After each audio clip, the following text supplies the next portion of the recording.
Japan की सबसे बड़ी बैंकिंग ग्रुप MUFG ने भारत की श्रीराम फाइनेंस में 20% हिस्सेदारी खरीद ली है। इस डील की वैल्यू करीब 39,600 करोड़ रुपए है, यानी लगभग 4.4 बिलियन डॉलर्स। और ये इंडिया की NBFC सेक्टर की सबसे बड़ी फॉरेन इन्वेस्टमेंट मानी जा रही है। MUFG ने ये स्टेक प्रेफरेंशियल अलॉटमेंट के जरिए खरीदी है, करीब 841 रुपए प्रति शेयर के भाव पर।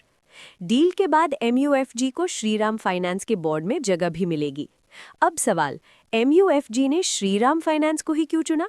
क्योंकि श्रीराम फाइनेंस का स्ट्रॉन्ग होल्ड है commercial vehicle loans, used vehicle financing और रिटेल लेंडिंग में, जहां इंडिया में ग्रोथ सबसे तेज है।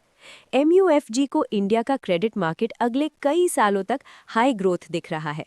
जापान में इंटरेस्ट रेट्स लो है और ग्रोथ लिमिटेड है, इसलिए MUFG जैसे बैंक्स इंडिया जैसे मार्केट्स में लॉन्ग टर्म बेट लगा रहे हैं। इस इन्वेस्टमेंट से श्रीराम फाइनेंस की कैपिटल पोजीशन मजबूत होगी, ग्रोथ तेज होगी और लेंडिंग बिजनेस एक्सपैंड होगा। मार्केट ने भी इस डील को पॉजिटिव लिया। अनाउंसमेंट के बाद स्टॉक में तेजी दिखी। जापान का MUFG इंडिया के क्रेडिट ग्रोथ पर बड़ा दाव लगा रहा है और श्रीराम फाइनेंस इस ग्लोबल कॉन्फिडेंस का बड़ा विनर बनकर उभरा है। और ऐसी ही अपडेट्स के लिए सब्सक्राइब मनी मैट्रिक्स।